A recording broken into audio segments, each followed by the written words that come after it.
Well, I'm happy to do this for my ancestor, Benjamin Freeman Bird. And my name is Naoma Bird Gazdik. Earlier in Benjamin Freeman Bird's life, he was also known as Freeman. He was born on January 19th, 1978, in Rahway, Essex County, New Jersey. He was the fifth of 11 children born to Jeremiah and Elizabeth Marsh. He had 4 sisters and 6 brothers. Nothing is known of Benjamin's youth. He seems to have been a very intelligent and active person. Benjamin was almost 11 years old when his father died on November 29, 1788, in Union, New Jersey. No doubt he had a big responsibility in helping his mother after the loss of his father. Benjamin evidently remained in the New Jersey area because on February 22, 1801, he married Maribah Millie Reeves in Rahway, New Jersey. She was the daughter of Phineas and Mary Taylor Reeves. He was 23 and she was 16.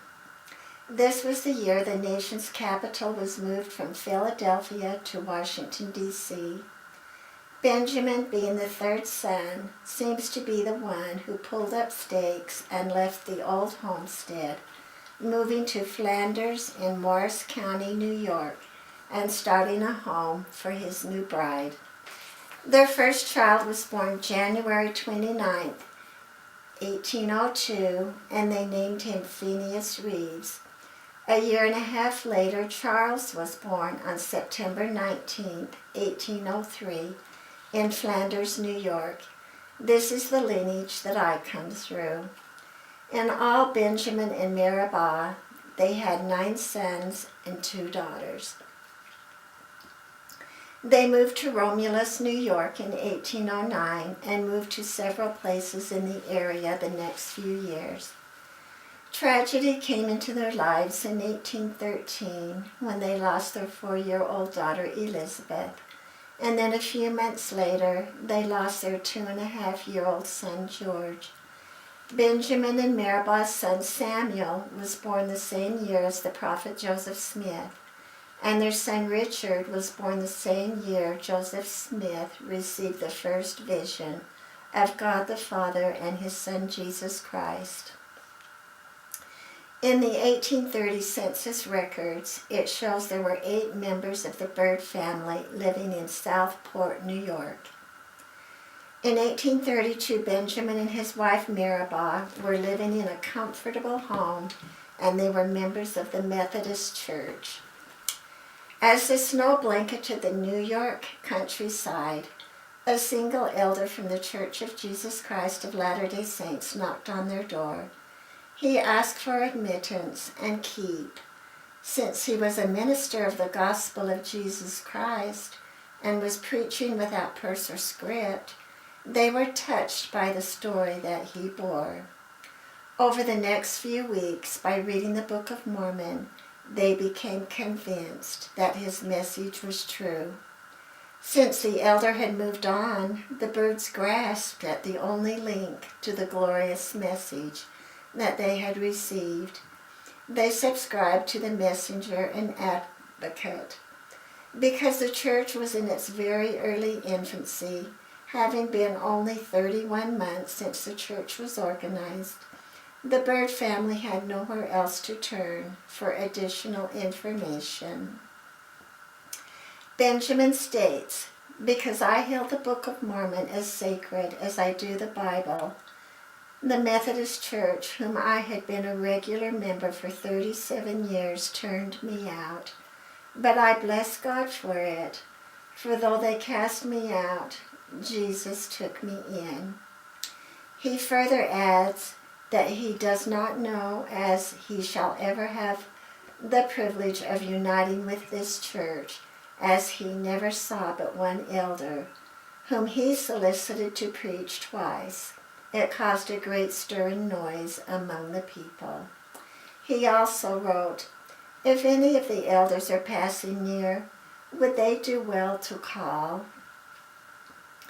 Before a team of elders could respond to Benjamin's request, he lost his sweetheart Meribah on February 13, 1833, leaving him with a heavy heart and the responsibility of raising 8 children. She was buried on the family farm. These two had shared 33 years of joy and happiness and struggle. By now, some of the older children were married, and the youngest was 10 years old, and 4 were still under 18 years of age. Because books were becoming plentiful and ideas were being exchanged, and Benjamin shared his testimony of the truthfulness of the gospel with friends, many mocked, but a few hearts were touched. One who came to know by the Spirit that Benjamin's testimony was true was a woman named Margaret Crane. After a short courtship, they were married on the 25th of April, 1833. A year later, Margaret bore Benjamin, a beautiful daughter, whom they named Margaret. To this union, they had 3 children. Finally, in 1834, a team of Mormon elders came to the area, and having the necessary authority, Benjamin, his wife, Margaret, and several of the married children of Benjamin and Meribah with their spouses were baptized by the proper authority of Jesus Christ. Shortly after the birth of Benjamin and Margaret's second son, Benjamin, his unmarried family, and his 3 married sons and their families moved to Kirtland, Ohio as part of the Gathering of Israel. Benjamin's 2 married daughters remained in New York, and some of their descendants were later in Kansas.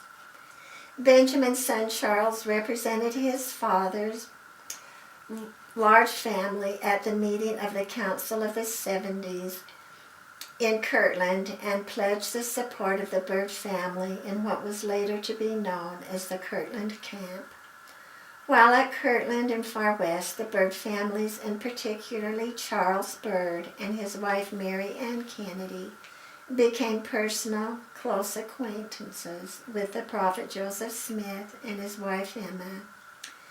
In 1838, Benjamin moved his family to Far West, Missouri to settle with hundreds of other church families in what was then the frontier. Benjamin bought 160 acres and began to build and farm. In 1839, the Bird families were residing at Far West when the worst persecutions were imposed upon any people.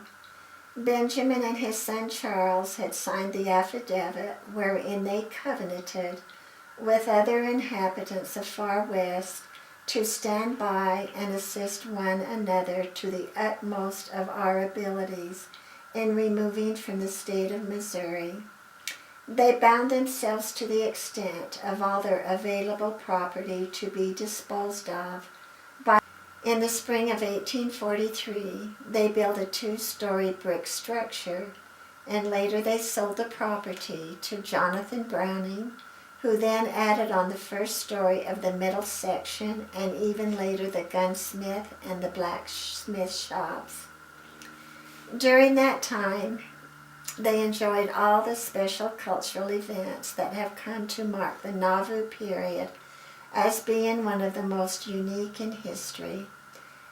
Benjamin enjoyed the association of several of his children and many of his grandchildren.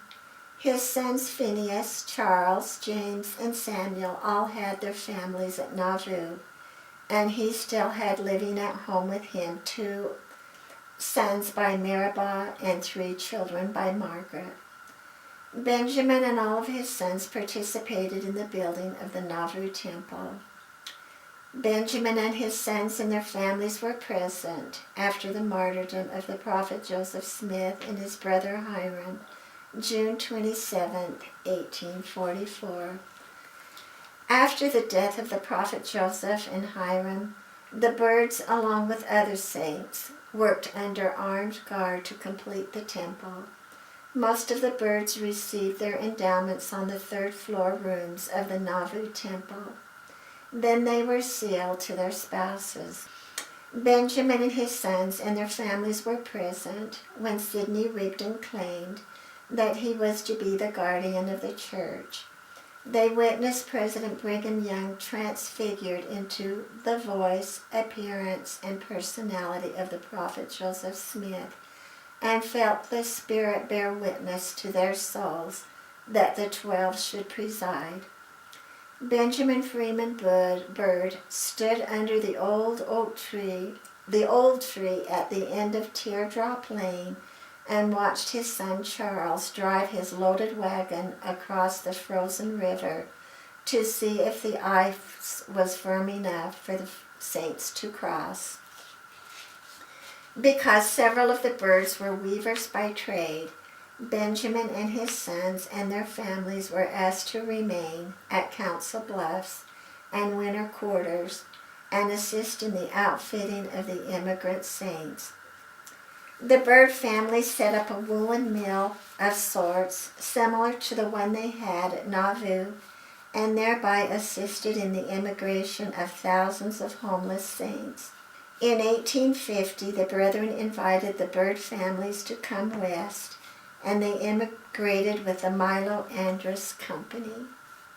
Benjamin's son, William, marched with a Mormon battalion in this historic trek that has come to be known as the symbol of dedication and patriotism of the Latter-day Saint people. Soon after arriving in Salt Lake City, Benjamin had the privilege of being present when Apostle George A. Smith called his son James Bird to be the first bishop of the Provost Second Ward, and was also present when Elder Smith ordained him to that office. Several of the Bird families settled in the beautiful area of Springville, Utah, and there Benjamin enjoyed the association of many of his numerous grandchildren. Benjamin crossed over into the spirit world, a content and happy man, in February 23, 1862, and is buried near the home of his dreams in Springville, Utah. As a descendant of Benjamin and Maribel Bird, I felt honored to give this history today of their lives and the great sacrifice they made for their posterity.